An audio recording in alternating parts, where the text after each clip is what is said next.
notre Créateur, le pilier de notre vie, le rédempteur de toute l'humanité. C'est un grand prix que tu nous as racheté. Et ce matin, il t'a plu de nous rassembler. Nous sommes une paix d'avoir célébré, d'avoir loué, d'avoir adoré, d'avoir apporté nos dîmes et nos offrandes. Seigneur, devant notre témoignage, ta parole déclare que même les prophéties vont passer. Ces choses-là, arriveront un jour, on ne parlera plus de ces choses. Mais une chose va demeurer éternelle, c'est ta parole. Et tout ce qui va venir ta parole, on a la certitude de demeurer aussi éternelle. C'est pourquoi l'ennemi de Satan s'oppose à ta parole. C'est pourquoi ce matin, je prie et je prends autorité sur toutes les principautés, sur toutes les sirènes des eaux qui ont été préparées ce matin. Tout compte a été préparé. Comme la parole de ce matin, comme l'entendement de ton peuple, soit foudroyé au nom de Jésus, soit détruit ce matin au nom de Jésus. Père, ce matin, rends ta nation, rends ta nation, rends ta nation, que la chair soit brûlée et que l'esprit soit vivant. Ce matin, viens et pardon. Viens nous instruire. Viens nous communiquer ta volonté. Viens nous donner tes préceptes et tes principes. Afin que, Seigneur, nous puissions nous parfaire notre voie pour aller nous reposer le jour que tu as préparé pour nous. Merci ce matin parce que tu bénis ce moment. Que le temps soit béni par toi. Que ce moment soit béni par toi. Merci, Seigneur, parce que tu le fais. C'est dans le précieux nom de notre Seigneur et Sauveur Jésus-Christ Nazareth. Amen. Amen. Merci pour ta main aussi ce matin. Alors le roi des rois ce matin. Soyez les bienvenus. Que Dieu bénisse dans le nom de Jésus. Que vous asseoir dans la paix et dans la grâce du Seigneur. Il y a beaucoup de grâce dans vos chairs ce matin. Que Dieu vous bénisse dans le nom de Jésus. Je veux saluer ce matin notre Seigneur, le roi des rois, le pilier de notre vie, le rocher de notre vie. Je dis merci pour la grâce qu'il m'accorde ce matin, le sou de vie qu'il me donne et la grâce qu'il m'accorde de pouvoir parler. Je veux encore saluer encore notre Père spirituel, l'évangile du pasteur Maman de Dieu, qui est en déplacement et que l'Esprit de Dieu est présent. Tu nous fais encore l'occasion de parler de la part de notre Seigneur. Soyez bénis. Nous ne serons pas longs. Nous allons parler de ce que le Seigneur va nous communiquer ce matin. Soyez attentifs. Il ne faut pas prendre les oreilles charnelles pour écouter ce matin. Il faut avoir des oreilles spirituelles pour entendre les choses qui sont spirituelles. Que le Seigneur vous prie dans le nom de Jésus. Pour l'effort que vous faites, nous sommes en ce temps pluvieux, ce n'est pas facile, mais le sacrifice que vous avez fait ce matin, il n'y a pas quelqu'un qui sont prédits à rester sur Jésus. Bien tu seras récompensé pour le sacrifice que tu as fait ce matin. Sans plus tarder, nous allons passer à la parole. Ce matin, nous allons parler d'un thème. La puissance de la sanctification. On parle de sanctification, sanctification, sanctification. On attend sanctification, sanctification. Et puis avec tout le monde les personnes, les orateurs, les pasteurs, les évangiles parlent de sanctification, sanctification. Quelle est la puissance de la sanctification dans la vie d'un enfant de Dieu? Alléluia. Parce que la sanctification, il y a une puissance qui est dans la sanctification. Quand il vit la sanctification, il y a une puissance qui dégage de la sanctification. Il y a une autorité. Il y a une gloire qui est attachée à la sanctification. Il y a une puissance qui est attachée à la sanctification. Mais si tu pratiques la sanctification, tu vas voir la puissance, tu vas voir la gloire, tu vas voir l'autorité qui est attachée à la sanctification. Si tu pratiques la sanctification, même ta parole qui sort de ta bouche a effet, même ta main a effet, même tes pieds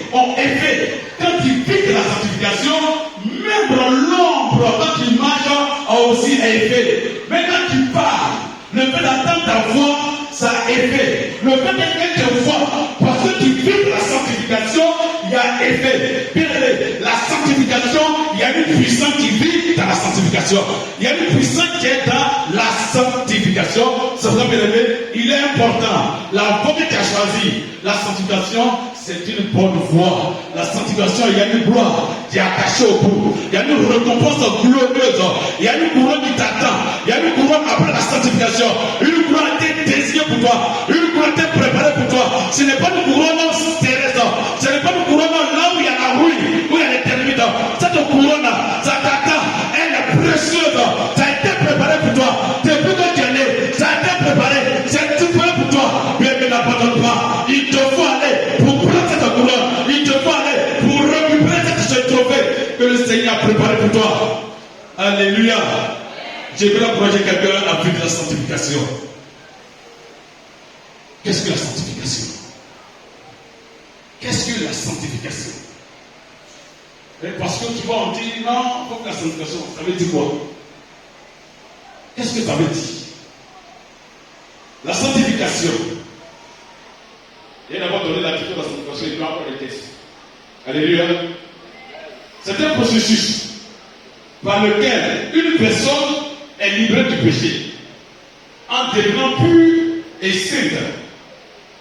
La sanctification est le processus par lequel une personne se consacre à Dieu, corps, âme et esprit, et qui refuse le péché dans sa vie. Alléluia. Ça, selon la Bible. La sanctification est le processus par lequel une personne se consacre à Dieu, corps, âme et esprit, et refuse le péché dans sa vie. Mais selon le discerneur, c'est rendre quelqu'un saint. Les choses cachées qui sont révélées. C'est-à-dire, rendre chose sainte. Il faut sanctifier la chose. Il faut garder la chose. Il faut rendre la chose là précieuse. Alléluia. Et ce matin, pour parler de ce thème, nous allons prendre un texte biblique. Alors, on ne peut pas parler de ça sans nous référer à la parole du Seigneur, sans nous référer à ce que le Seigneur a laissé avant de partir. Nous allons prendre un livre de Daniel chapitre 1, verset 8. Daniel chapitre 1, verset 8. Je la parole avec respect. Daniel résolut de ne pas se souiller par les mains du roi et par le vin dont le roi buvait. Il pria le chef des eunuques de ne pas l'obliger à se souiller. Amen. Amen. Voilà, c'est l'histoire de Daniel. Nous allons nous appuyer dessus pour parler de la sanctification. Daniel a vécu des sanctifications. Et quand vous lisez tout le chapitre de Daniel, le livre de Daniel, vous allez voir ce que tu as fait dans la vie de Daniel. Ici, c'est Daniel qui est en déportation. Il va arriver au moment où il y a eu un roi, Joachim, roi de Juda. Et Dieu l'a averti par la puissance du prophète Jérémie des choses du Seigneur qu'il n'a pas obéi. Mais quand tu ne vis pas dans la sanctification, il y a ces conséquences. Alléluia. Le roi Joachim, qui est le roi de Juda, n'a pas obéi à la voix du Seigneur. À un moment donné de sa vie, de son règne, il a désobéi, il a foulé au pied le principe de Dieu. Il a foulé au pied la sanctification.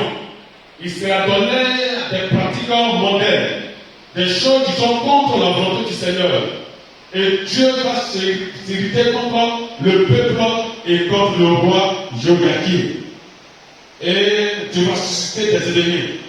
Mais quand tu ne vis pas dans la sanctification, quand lorsque Dieu annonce sa main sur toi, le diable va déployer son armée contre toi. Le diable va déployer son armée contre toi pour te déstabiliser. Et le roi de Babylone, en l'occurrence Nebuchadnezzar, va marcher contre Juda, va l'assiéger, va attaquer Jérusalem, va renverser Jérusalem, vont attaquer même la synagogue, vont détruire, vont prendre des choses, des ustensiles qui sont dans la synagogue. Bien aimé, selon l'histoire, Babylone de Nebuchadnezzar, c'est un idolâtre. Et les dieux qu'ils adorent, ils ont des images. Mais quand ils sont arrivés à Jérusalem, ils sont dans le temple, ne pas d'image d'un Dieu quelconque. Parce que le Dieu d'Israël, le Dieu qu'ils adorent, ne peut pas le représenter. Alléluia. Bien évidemment, encore tirer l'attention de quelqu'un ce matin. Le Dieu que tu adores, on ne peut pas le représenter. C'est écrit dans le livre d'Exode chapitre 20. Il dit que tu ne feras point d'image taillée, ni de représentation quelconque. Des choses qui sont dans les cieux, qui sont sur la terre, dans les choses plus bas que la terre. C'est avant l'arrivée de Jésus sur la terre. C'est avant la naissance de Marie et de Joseph. Et c'est cette instruction au peuple d'Israël qui sortait de l'Égypte. Il dit que tu ne feras point d'image taillée, ni de représentation quelconque. Bien de ça, c'est la sanctification. Tu ne vas pas dire que tu es chrétien. Et puis dans ta maison, il y a des représentations quelconques dans ta maison. Ce n'est pas de Dieu. Alléluia. Ce n'est pas de Dieu. Tu ne peux pas avoir l'image de quelqu'un. Personne n'a vu Jésus. Ceux qui ont vu Jésus en son temps n'avaient pas d'appareil pour prendre photo de Jésus. Alléluia. Donc il n'y a pas Jésus, sa photo, avec un cœur rouge, brillant. Non. Ça, c'est l'œuvre de l'ennemi. C'est l'œuvre de l'ennemi. C'est ce qu'on appelle les religieux qui se sont associés pour créer ces choses. Le ennemi, c'est-à-dire catholiques, orthodoxes, sont associés et ils ont créé ces choses-là. Voilà, ces images, souvent dans des églises, on a accroché grandement Jésus avec le cœur, bien à la croix, bien aimer ces choses-là. Alléluia, ce n'est pas de la volonté du Seigneur, c'est de l'idolâtrie. Et quand tu vis ça, tu ne vis pas la sanctification. Alléluia. Si tu existes ces choses dans la maison, même tu as la photo de certain Jésus, je dans la maison, dès que tu arrives dans la maison, une fois les petits, il faut déchirer, il faut jeter. Alléluia. Parce que Jésus, il ne vit pas sur un mur, mais Jésus vit en nous. Dans le livre de Galates, il dit, mais quand je vis, ce n'est plus Christ qui vit, ce n'est plus moi qui vis, mais c'est Christ qui vit en moi. Ce n'est pas au mur que Jésus va vivre. Ce n'est pas la croix que Jésus va vivre. Père, Jésus n'est pas la croix de Golgotha. Il y a longtemps, il est descendu de la gloire. Il y a longtemps, il est sorti du tombeau. Il y a longtemps, il est monté. Il est maintenant assis à la tête du Père. C'est lui qui est le juge. Il est traité dans l'avocat. Il dévote la cause. Il n'est pas la croix de Golgotha. La croix, ce n'est pas pour les juifs. La croix, c'est pour les Romains. Même en Vietnam, il y a la croix, ils ont crucifié les gens là-bas. Si tu es dans la maison, tu as encore ces choses, il faut jeter. C'est une porte d'entrée des démons. Alléluia. Tu vas prier, tu vas gêner, mais il va avoir ça ta vie. Alléluia. Et ils sont rentrés dans le temps, n'ont rien vu. Donc, les choses qui sont importantes, les choses précieuses, c'est que la chaîne, les ustensiles, où on peut pour faire les offrandes, les sacrifices, ils ont tous transporté, ils sont partis à Babylone. Et en partant, ils ont ramassé les jeunes gens de Juda, ils ont emporté. Qui sont dans la cour royale, ceux qui sont un peu instruits, voilà, ils les ont ramassés et les ont emportés pour envoyer à Babylone. Quand ils sont arrivés, ils étaient beaucoup. Et il a regardé, il triait parmi ces jeunes-là, près certaines personnes, d'autres, et on doit les nourrir. On doit les nourrir avec les plats, avec ma nourriture, tout ce que je mange, ils vont manger. Et après un certain temps, on va les tester pour voir s'ils sont sages, s'ils sont intelligents, si vraiment ils ont la connaissance, ils vont travailler avec moi dans mon royaume. Et c'est dans ça qu'ils vont sélectionner Daniel, Shadrach, Meshach et Abednego. Alléluia. Et ils ont été sélectionnés. Ils n'étaient pas seuls. Il y avait plusieurs personnes qui étaient avec eux. Il y avait les Chaldéens. C'est-à-dire ceux qui sont à Babylone, qu'on appelle les Chaldéens, eux aussi étaient là. On les a sélectionnés aussi. Ils étaient nombreux. Et un jour, quand ils ont été sélectionnés, le roi, le chef qui était chargé de la nourrir, il a apporté les plats du roi. Bien aimé, le roi de Nebuchadnezzar, ce n'est pas un chrétien. Il ne connaît pas Dieu. Lui, c'est un idolâtre. Ça veut dire quoi? Tout ce qu'il va manger, ce qu'il va boire, il va présenter à ses dieux. C'est que beaucoup de chrétiens ne font pas. Tu dis que tu fais la sanctification.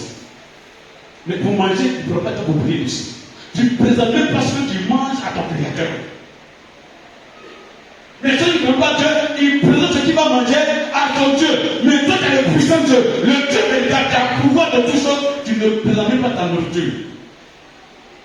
Et ils vont présenter cela à leur Dieu. Et c'est les apporter à Daniel et à ses compagnons, tout le monde peut manger. Alléluia. Or, on les a enseignés. Ce sont les jeunes gens, ce sont les jeunes. Ils sont jeunes. Les dieux de ils ont reçu la parole. Comme toi et moi. Ils ont reçu la parole, ils ont reçu les instructions du Seigneur. Le commandement de Dieu, ils ont reçu. Lorsqu'ils étaient à Juda, dans le pays à Jérusalem. Qu'on ne va pas manger la nourriture qu'on a consacrée à des démons. Alléluia. Ils ont reçu cette information sur le commandement. Bien, pour vivre les applications, d'abord, le commandement que tu te donnes. Et les commandements que tu donnes.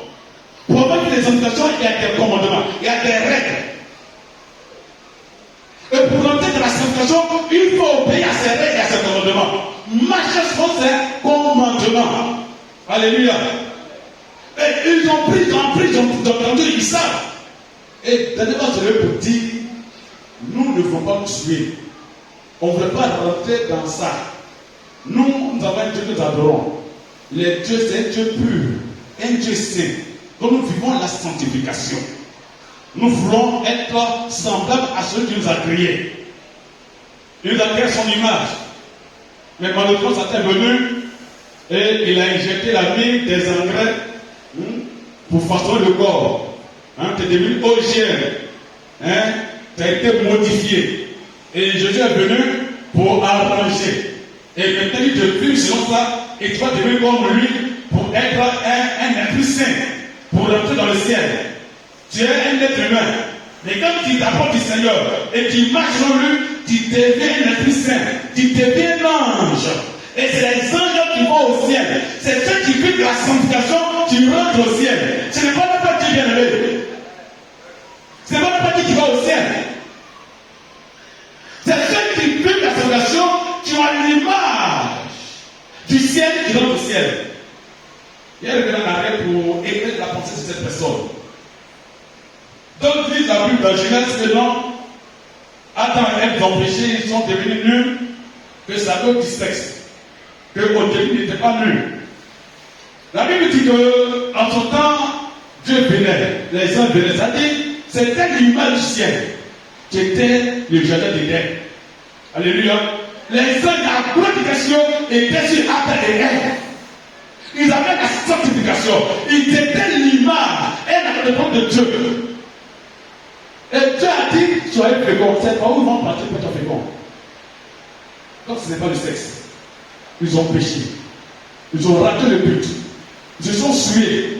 Et quand ils se sont sués, le péché est rentré. La gloire des cieux, Dieu a donné sa gloire. C'est pourquoi quand quelqu'un meurt et il va en enfer, il est nu. Parce que le péché a détruit le monde de Jésus, tu rentres en enfer nu. Mais si tu vas au ciel, quand tu mets, tu sors, il y a un manteau pour le monde te fait porter. Alléluia. Et c'est ce manteau glorieux qu'ils ont perdu. Et Dieu veut nous redonner ce manteau glorieux dans la vie de sanctification, dans la vie de sainteté. Alléluia. Et c'est cela que Dieu veut que nous vivons selon ses commandements, selon ses instructions. Et Daniel a compris qu'il fallait vivre selon le commandement, selon les instructions du Seigneur. Il dit non, on ne mange pas ces choses. Combien de personnes ce matin tu peux résister devant le Seigneur, devant Satan, devant ses propositions. Combien de personnes qui ne vivent pas dans le conformisme? Le conformisme qui se conforme à la tendance, c'est-à-dire à la mode. Dans le but de tout. Quand c'est bleu, il devient bleu. Ils sont devenus caméléons. Ils prennent la nature, là où ils se trouvent. S'ils arrivent que là on boit, eux aussi ils vont boire. Si on fume, ils doivent fumer. S'ils vont dans une église, ils n'ont pas de paix. Si la tête de semaine, ils commencent à regarder, ils commencent à copier leur vie.